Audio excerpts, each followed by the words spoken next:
कभी कभी जिंदगी हमें ऐसे मोड़ पर ले आती है जहां हम सोचते हैं कि जिनके लिए हमने सब कुछ किया वही हमें अकेला छोड़ देंगे। पर सच तो यही है कि इस मतलबी दुनिया में कोई किसी का नहीं होता सिवाय उस परमात्मा के जो हर घड़ी हमारे साथ है।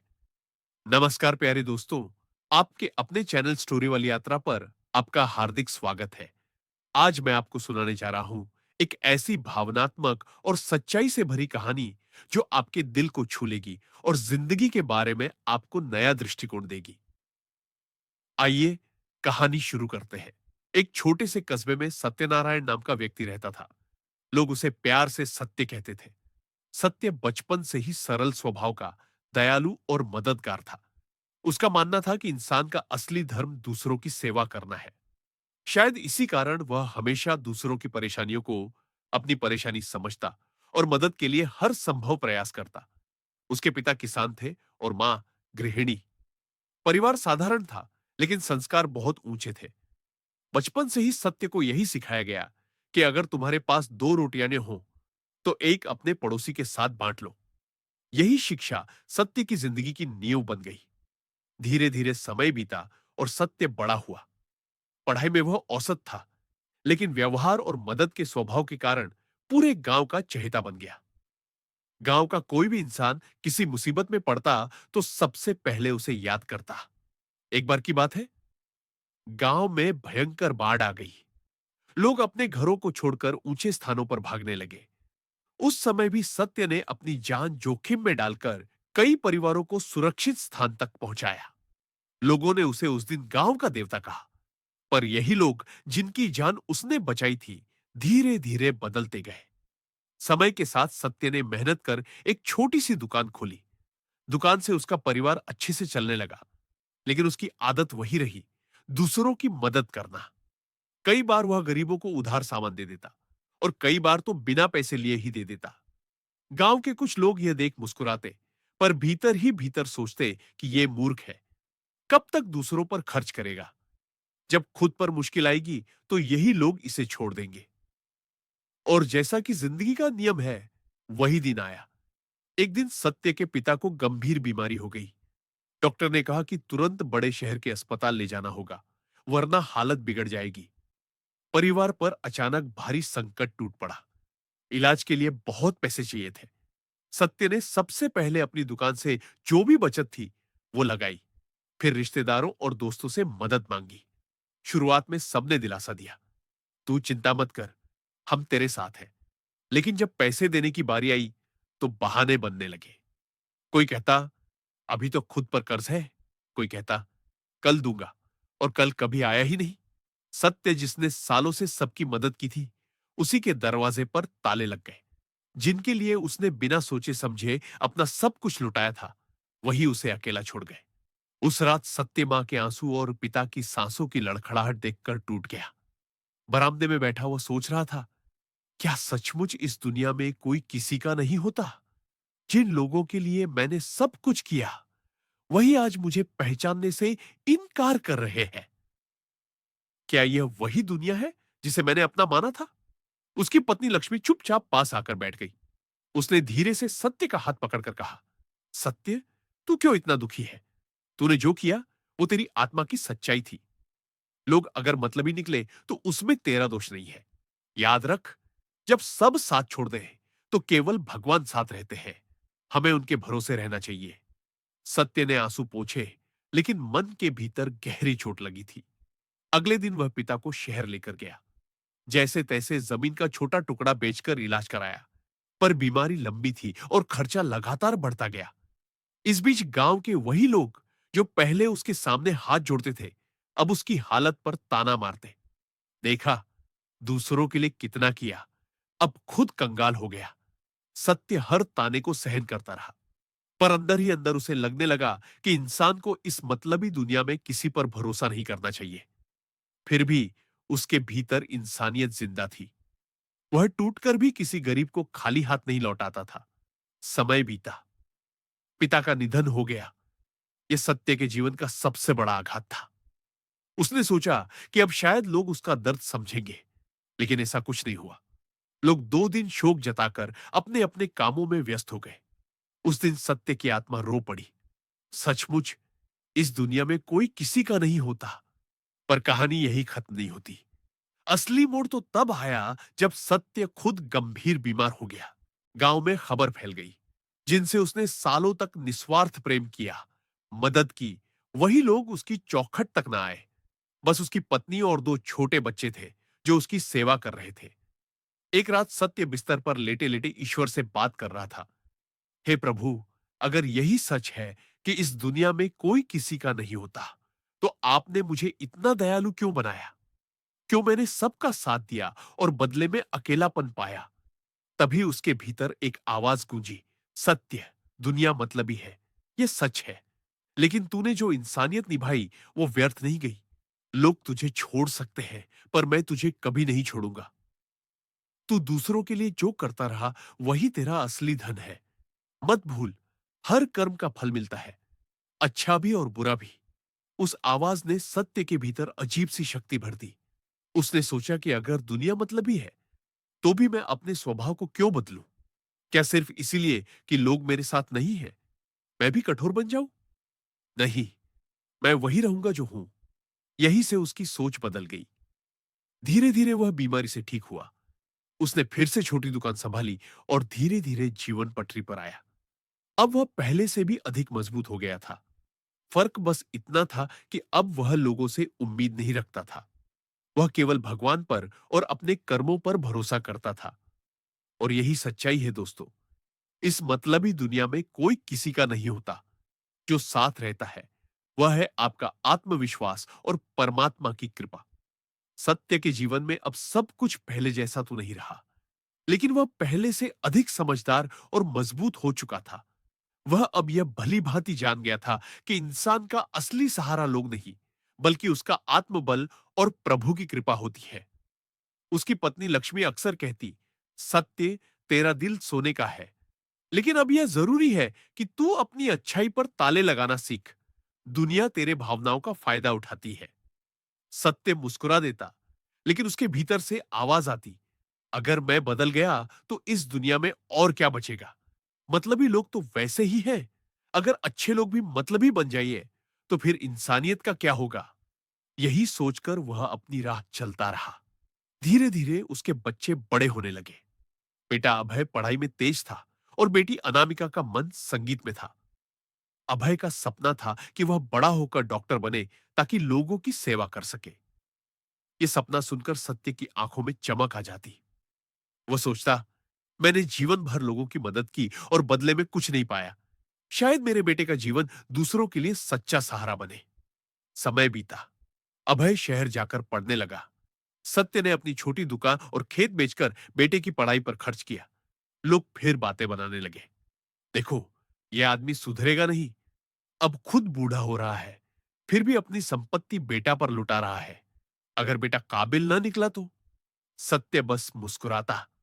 उसने लोगों की बातों की परवाह करना बहुत पहले छोड़ दिया था। लेकिन किस्मत के खेल अजीब होते हैं। शहर में पढ़ाई करते करते अभय का स्वभाव बदलने लगा। वह उन दोस्तों के बीच रहने लगा जो चमक दमक वाली जिंदगी के शौकीन थे। धीरे धीरे उसका मन पढ़ाई से भटक गया। फोन पर वह पिता से झूठ बोलता कि सब ठीक है, लेकिन असल में वह मौज मस्ती में पड़ गया। सत्य जब भी बेटे से मिलने शहर जाता, अभय नाटक कर लेता। लक्ष्मी को अक्सर चिंता होती, सत्य, मुझे लगता है बेटा रास्ते से भटक रहा है।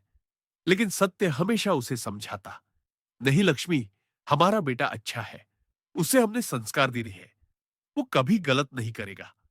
पर सच ये था कि दुनिया का लोभ किसी भी संस्कार से बड़ा है। कुछ साल बाद अभय की पढ़ाई अधूरी रह गई। उसने मेडिकल कॉलेज छोड़ दिया। जब सत्य को यह सच्चाई पता चली, तो उसके पैरों तले जमीन खिसक गई। वह सोच भी नहीं सकता था कि जिसके लिए उसने सब कुछ लुटा दिया, वही उसका सपना तोड़ देगा। एक दिन सत्य ने बेटे से पूछा, अभय, तूने ऐसा क्यों किया? बेटा, मैंने तुझ पर सब कुछ न्योछावर कर दिया। मैं चाहता था कि तू दूसरों का सहारा बने।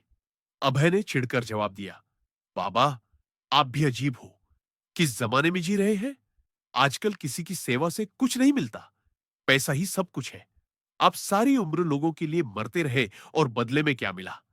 गरीबी, ताने और अकेलापन। मैं ऐसा जीवन नहीं जीना चाहता। मैं बड़ा आदमी बनना चाहता हूं, चाहे उसके लिए कोई भी रास्ता क्यों ना अपनाना पड़े। सत्य यह सुनकर स्तब्ध रह गया। उसका दिल जैसे टुकड़े टुकड़े हो गया।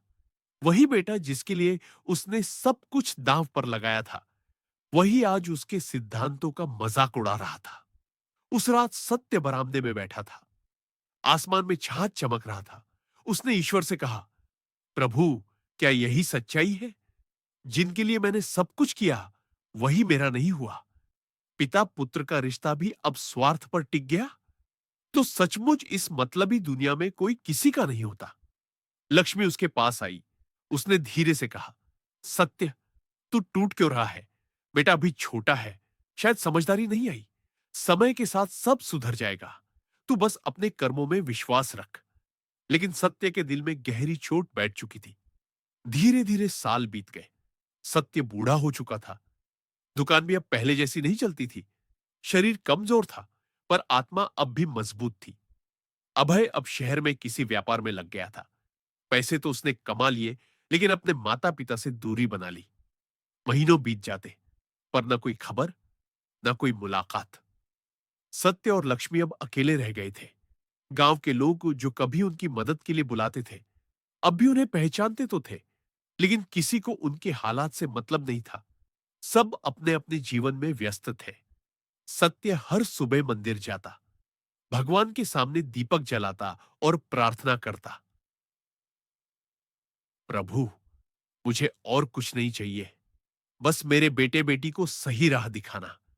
अगर यह दुनिया मतलबी है, तो भी मुझे तुझ पर विश्वास है। लेकिन किस्मत ने उसके विश्वास की एक और परीक्षा ली। एक दिन सत्य गंभीर बीमार हो गया। शरीर इतना कमजोर हो गया कि वह उठ भी नहीं पा रहा था। लक्ष्मी उसकी सेवा में जुटी रही, लेकिन उम्र ने उसे भी थका दिया था। सत्य ने बेटे अभय को संदेश भिजवाया, बेटा, जरा गांव आ जा, मैं तुझे देखना चाहता हूं। पर अभय ने जवाब भेजा, बाबा, अभी बिजनेस में बहुत काम है, मैं बाद में आऊंगा। यह सुनकर सत्य की आंखें भर आईं। उसने धीरे से कहा, लक्ष्मी, मैंने दुनिया से बहुत उम्मीदें की और हर बार धोखा खाया। अब बेटा भी वही कर रहा है। सचमुच इस मतलबी दुनिया में कोई किसी का नहीं होता। अनामिका, जो अब बड़ी हो चुकी थी और शादीशुदा थी, पिता को देखने आई। उसने आंसुओं से भरी आंखों से कहा, बाबा, आप ऐसे क्यों कह रहे हैं? मैं हूं ना आपके लिए। मैं हमेशा आपके साथ रहूंगी। सत्य ने बेटी के सिर पर हाथ रखा और कहा, बेटी, तू सचमुच मेरे दिल का सहारा है। लेकिन मैं यह समझ गया हूं कि इंसान को कभी किसी से उम्मीद नहीं रखनी चाहिए। जो करता है वो अपने दिल से करे, लेकिन बदले की आशा न रखे, क्योंकि यह दुनिया अपने मतलब के लिए पास आती है और मतलब खत्म होते ही छोड़ जाती है। सत्य अब वृद्ध हो चुका था। चेहरे पर झुर्रियाओं, आंखों में जीवन भर की थकान और दिल में एक गहरी टीस, यही उसका सच था। फिर भी उसके भीतर कहीं ना कहीं एक दिव्य शांति थी, जैसे वह दुनिया के हर घाव को स्वीकार कर चुका हो। गांव के लोग अब भी उसके बारे में बातें बनाते थे। देखो, ये वही आदमी है जो सबके लिए मरता रहा। न घर बचा, न खेत, न दौलत। बूढ़ा होकर अकेला रह गया। पर सत्य इन बातों से ऊपर उठ चुका था। वह जान गया था कि इंसान की असली ताकत दूसरों की राय नहीं, बल्कि अपनी आत्मा की सच्चाई है। लक्ष्मी दिन रात उसकी सेवा में लगी रहती। दोनों के बीच अब एक अनकही समझ थी। बातें कम, पर दिल का जुड़ाव गहरा। कई बार दोनों बरामदे में चुपचाप बैठते और सिर्फ आसमान देखते, जैसे उनके बीच शब्दों से ज्यादा खामोशी बातें करती। सत्य अक्सर कहता, लक्ष्मी, मैंने जिंदगी से बहुत कुछ सीखा है। सबसे बड़ा सबक यही कि मतलबी दुनिया से उम्मीद मत रखो। इंसान को खुद अपने कर्मों और ईश्वर पर भरोसा करना चाहिए।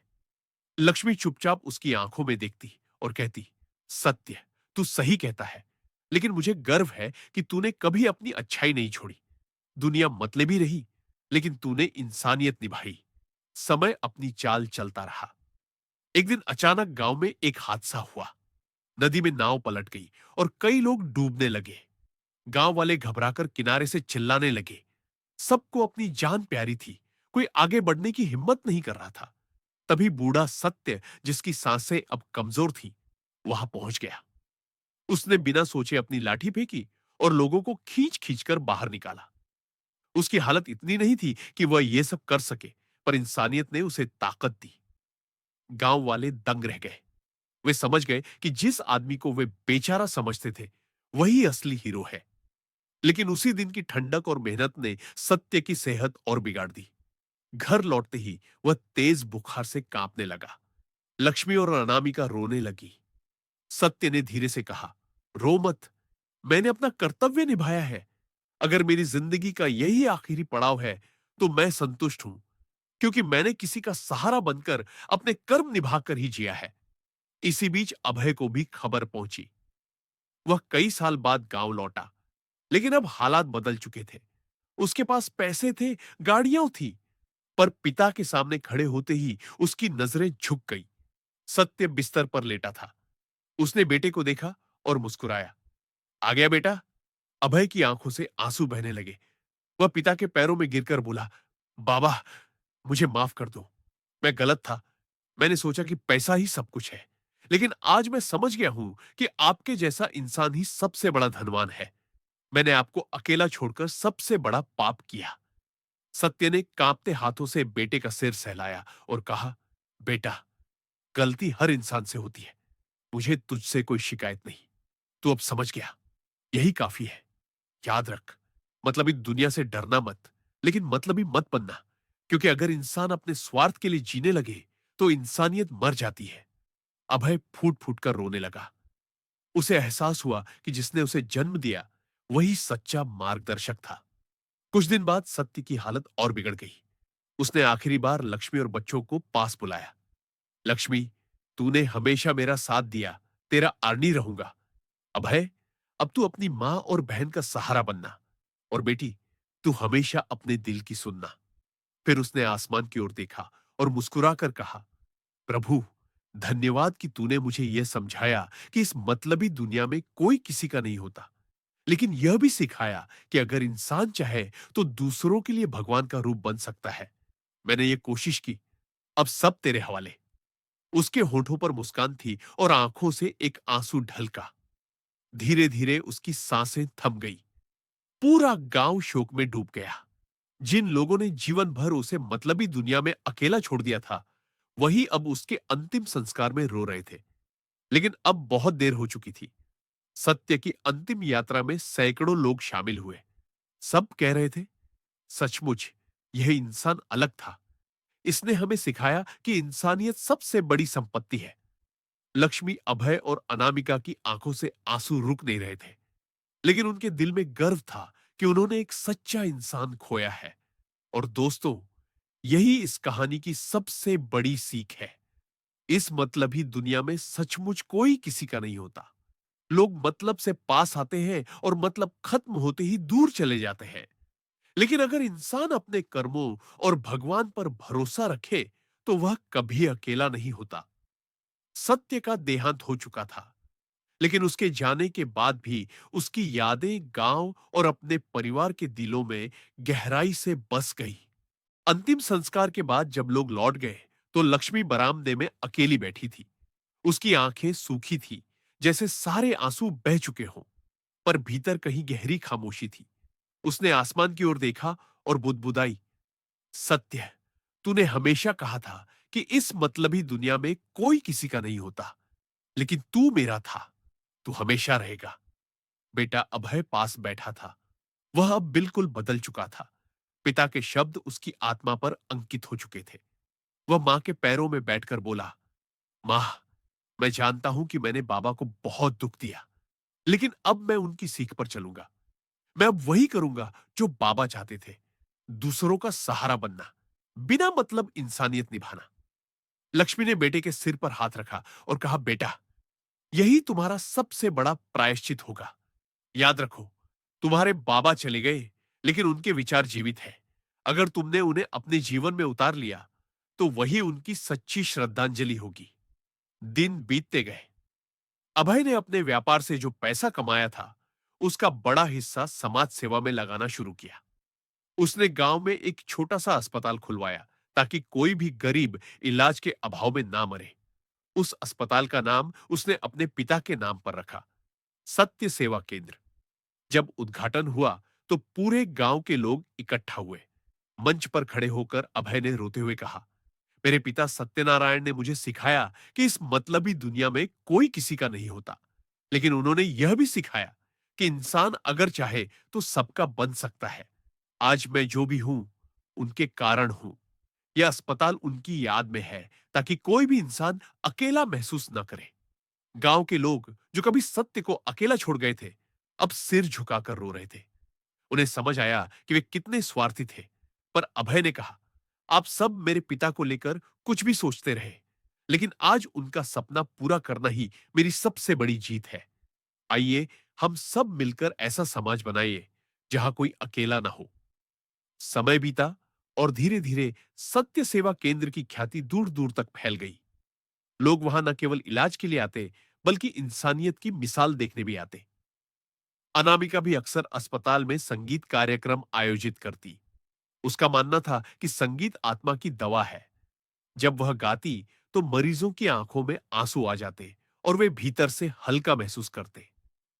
लक्ष्मी बूढ़ी हो चुकी थी, लेकिन जब भी अस्पताल जाती और नाम पट पर सत्य सेवा केंद्र देखती तो उसकी आंखें गर्व से चमक उठती। एक दिन अस्पताल के प्रांगण में बड़ी सभा हुई। कई बड़े अधिकारी आए थे। वहां एक बुजुर्ग साधु ने मंच पर खड़े होकर कहा, आज मैं यहां एक बात कहना चाहता हूं। दुनिया मतलबी है, यह सच है। लेकिन जब कोई इंसान अपनी निस्वार्थ सेवा से दूसरों के दिलों को छू लेता है, तो वह मरकर भी अमर हो जाता है। सत्यनारायण ऐसे ही इंसान थे।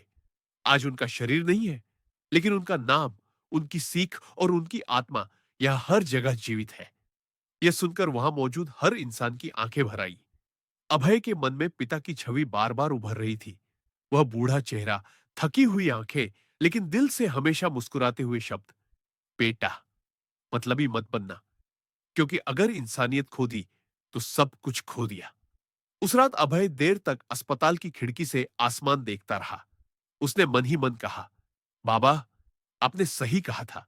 इस मतलबी दुनिया में कोई किसी का नहीं होता, लेकिन अब मैं कोशिश करूंगा कि मैं सबका हो सकूं। आपकी आत्मा को शांति मिले, यही मेरी प्रार्थना है। धीरे धीरे सत्य की कहानी गांव से निकलकर दूर दूर तक फैल गई।